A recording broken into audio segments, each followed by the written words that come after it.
So it looks like Paramount is not giving up its fight to acquire Warner Bros. According to Todd Spangler from Variety, Paramount Skydance is saying to Warner Bros., look, we're going to give you an extra $650 million per quarter if we're not able to complete the deal by the end of 2026. On top of that, this is what also caught my attention. Paramount is willing to pay for the breakup fee should Warner Brothers reject Netflix's deal.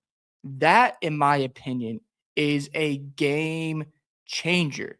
Because not only are they willing to pay you extra if Warner Brothers says, you know what, let's wait till next year in January and then we'll accept your deal and get all this cash from Paramount. And on top of that, they're going to take the breakup fee to cover your tracks.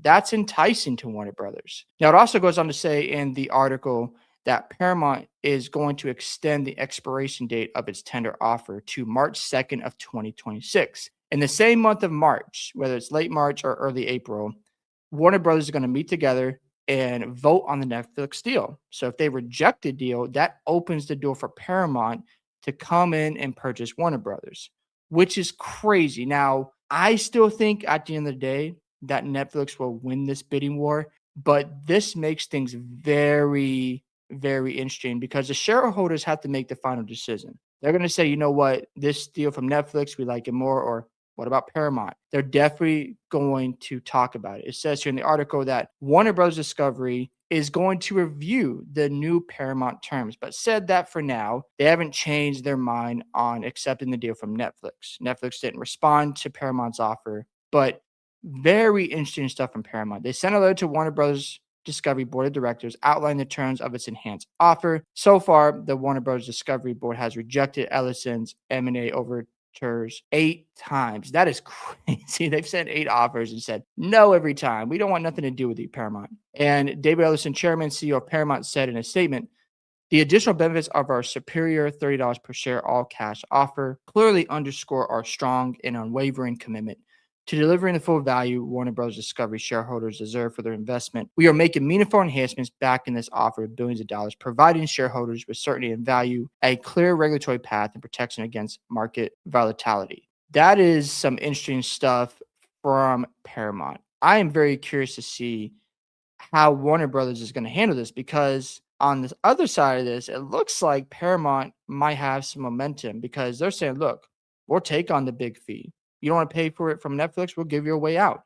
And if it takes us the end of the year and you want to drag it out to next year, we'll give you $650 million every quarter on top of that. That is absolutely wild stuff. And I'm very curious to see how Warner Brothers is going to handle this entire situation because it seemed like for a while that Netflix was going to purchase Warner Brothers, and I still think that will happen.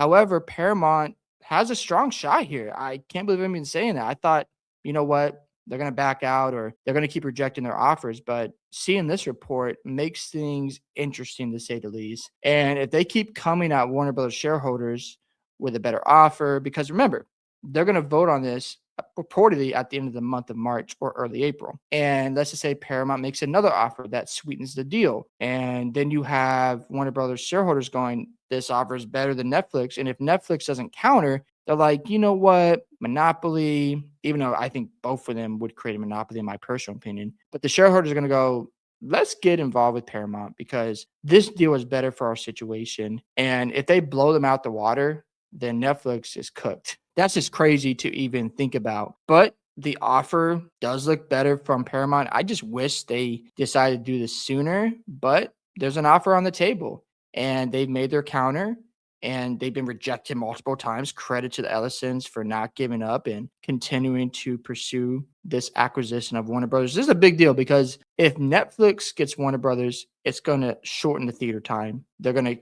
take movies out maybe 24 hours later, 17 days later. We don't know. They're going to shorten things. And that could create some issues with producing movies because you got to make your profits. And if it's on streaming, that could be very dicey for Hollywood and movies going forward. But on the other side of it, it's like, well, people only go the first weekend and they don't show up as much the following week. So there's that argument. I'm just here to watch the fireworks and see how it all plays out. I am just more than surprised that Paramount is saying, look, we're going to handle your fee if we need some time to negotiate the terms and you want to wait till next year, here's more money. That is some crazy stuff. And it makes me wonder, is Warner Brothers just going to reject the Netflix deal to see if they'll get more out of Paramount and drag out the negotiations? It just makes me wonder, will they actually play this game with Paramount? I don't know. It's going to be fun to watch. Hope you guys enjoy my thoughts and reactions to Paramount's new offer. Do you think it's going to work and get in the way of Netflix buying Warner Brothers? Don't forget to like and subscribe to the channel, and I'll catch you on the next one.